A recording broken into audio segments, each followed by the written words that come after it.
Les nuits des bibliothèques de retour dans la métropole lilloise ce week-end. Un week-end spécial car l'événement fête ses 10 ans. C'est le rendez-vous parfait pour découvrir ou tout simplement redécouvrir sa médiathèque. Chaque commune a son programme et nous allons en savoir plus sur le programme roubaisien avec l'invité de Bonsoir le Nord, Frédéric Lefebvre, adjoint à la culture à la mairie de Roubaix. Merci d'être avec nous. Bonsoir. Ma bibliothèque est fantastique, c'est le thème de cette année. Alors vous, c'est votre médiathèque qui l'est.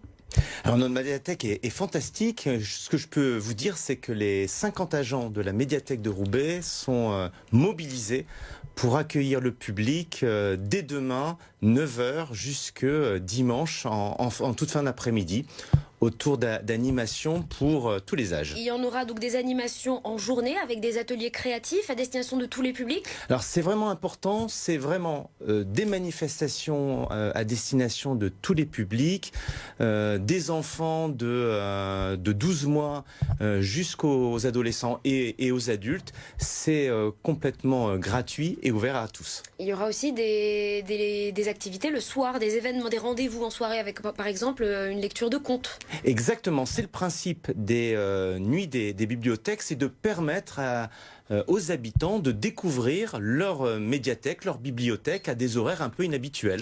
À Roubaix, nous serons ouverts jusqu'à 21 h 30 samedi. Et à Roubaix, tout se passera à la médiathèque La Grand Plage. Alors c'est un bel équipement dont vous disposez ?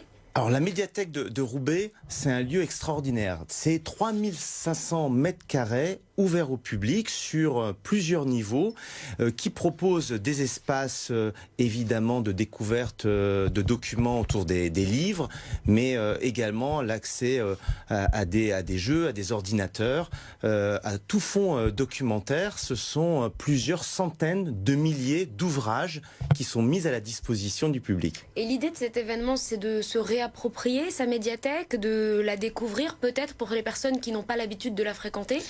C'est effectivement de donner envie de franchir le seuil de la porte de la médiathèque, de venir en famille. On peut y venir avec des enfants très jeunes, moins jeunes. On peut y venir avec ses parents, avec ses frères et sœurs. Et chacun pourra y découvrir, alors évidemment des ouvrages, mais également des animations.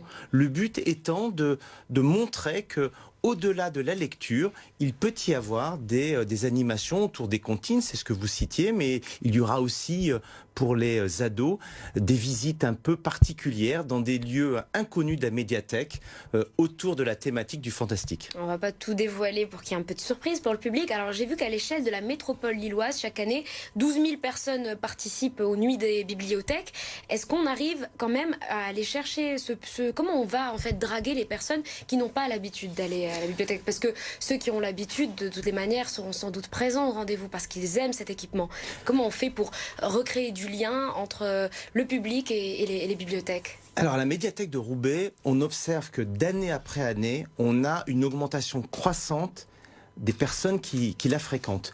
Pour un week-end ordinaire, on accueille généralement 1500 visiteurs. Là, nous nous attendons à doubler le nombre de visiteurs parce que, alors, il y a les habitués du week-end, mais ça va drainer aussi un certain nombre de publics qui viendront aussi par curiosité autour d'ateliers du masque, des comptines, des jeux, des histoires, des textes qui seront lus à haute voix. C'est l'occasion aussi pour nous de permettre à ces nouveaux publics de devenir des nouveaux passionnés de lecture et je l'espère, des fidèles de la médiathèque de Roubaix.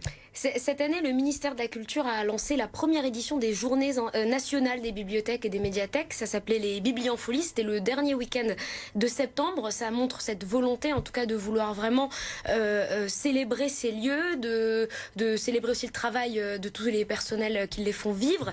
Est-ce que vous, à l'échelle de Roubaix, vous avez déjà engagé des moyens pour améliorer la qualité de service dans votre médiathèque? Absolument. On croit beaucoup à la lecture publique à Roubaix. Je vais vous donner juste deux exemples. Depuis 2 ans, la médiathèque de Roubaix est ouverte les dimanches après-midi de 14 h à 18 h.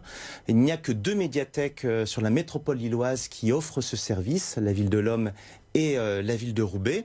Et puis nous avons voté hier en conseil municipal la construction, le début d'une démarche visant à construire un nouveau bâtiment juste à côté de la médiathèque actuelle qui accueillera les archives municipales et qui permettra également d'offrir d'autres services à la médiathèque. En tout, ce sera 4000 mètres carrés d'espace disponible supplémentaires pour la lecture publique. Donc plus de moyens pour la lecture publique, vous le dites. Le Premier ministre a présenté hier son plan pour le budget 2025 et il demande aux collectivités locales un effort supplémentaire. Est-ce que vous craignez que le budget de la culture trinque? En tout cas, nous travaillons à Roubaix pour que la culture soit une priorité du mandat. Et lorsque je vous parlais de la construction de ce bâtiment, c'est 19 millions d'euros qui vont être investis pour la lecture publique, et c'est un effort considérable pour notre ville. Alors évidemment, il y aura d'autres financeurs, parmi lesquels l'État, mais nous pensons que la culture est un axe prioritaire qu'il ne faut pas négliger, y compris lorsque les temps sont plus difficiles. Merci beaucoup Frédéric Lefebvre, adjoint à la culture à la mairie de Roubaix. Les 10 ans donc des nuits des bibliothèques, c'est ce samedi et dimanche partout dans la métropole lilloise. N'hésitez pas à regarder le programme dans votre commune.